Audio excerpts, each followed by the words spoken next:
Partly overcast this morning, cloudy. Kind of blocking the sun. The rain not too bad. One of those two chicks that I think it's the older one. One that gave me the mean look at one time, but this time we just outside with a cell phone doing something. She briefly stepped outside. I waved at her when I was coming over here. She waved back, so probably pretty chick. I think if she was, I seriously doubt either of those chicks are interested in me. It's probably just my imagination. But she waved at me, so she's not all mean. Probably a pretty nice lady. I said I don't think that either of them are interested in me. Or she would have. I think when I waved, she waved back. Should have motioned, come over here and talk to me briefly. So I don't think she's interested. Main thing I want to cover, I was talking about Mein Kampf. I periodically think about this. Now this story's out there. It's a matter of public record. You can find it, but or Rudolf Hess. Let me tell you what the deal was with him. He was like deputy Führer, like vice president to Adolf Hitler, and in that he'd been a Nazi Party member for a long time. Long before they came to power, he got that position. Now he was also friends, before the war.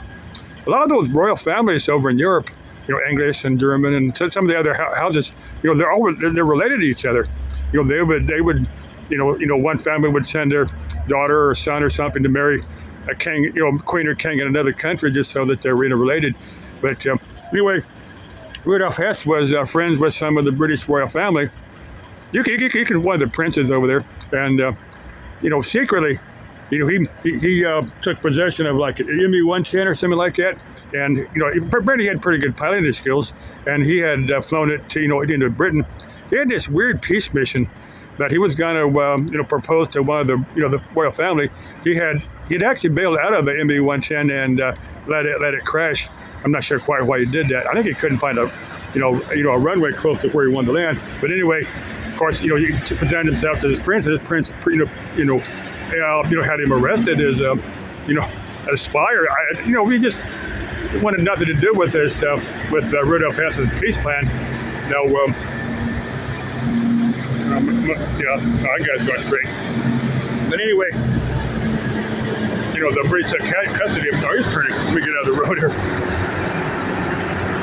Churchill would have never gone for it. I don't think Roosevelt would have ever gone for it. I don't know what Stalin. I don't know if they had. I'm not even sure if Hitler would have gone for it.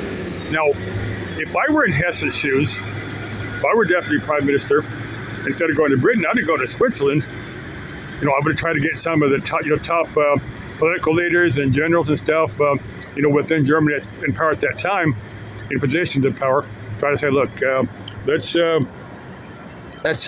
just take over. Let's depose Hitler. Do whatever we got to do to depose him, and let's end the war right now. That's what I would have done if I had been in Hess's shoes. Now, what eventually happened to Hess, when the war ended. They sent him back to. I think he ended up in a prison in West Berlin. The Americans, the English, the British. The Americans, the British, the Germans, and the Russians all would take turns keeping custody. Initially in this one prison, there was a handful of prisoners, and Hess, turned out to be the very, very last one.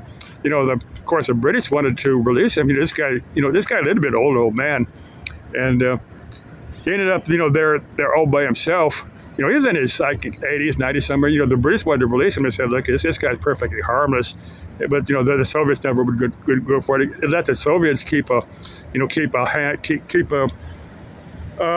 they could.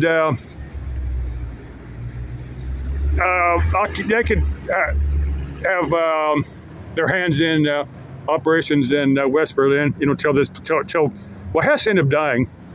To this day, they don't know if he died just of old age or if somebody actually murdered him. This is all out there. This is all on the internet. Like I said, if I had been in Hess's shoes, I would have made my way to Switzerland and try to negotiate some type of person overthrow of Hitler, from the top generals and political commanders, and then try to negotiate some peace deal. Of course, whether that would have worked or not, who would have gone for it or not, that's one of history's mysteries. Just my thoughts. Okay, Still love his crazy world. Still love all of us. Bye bye.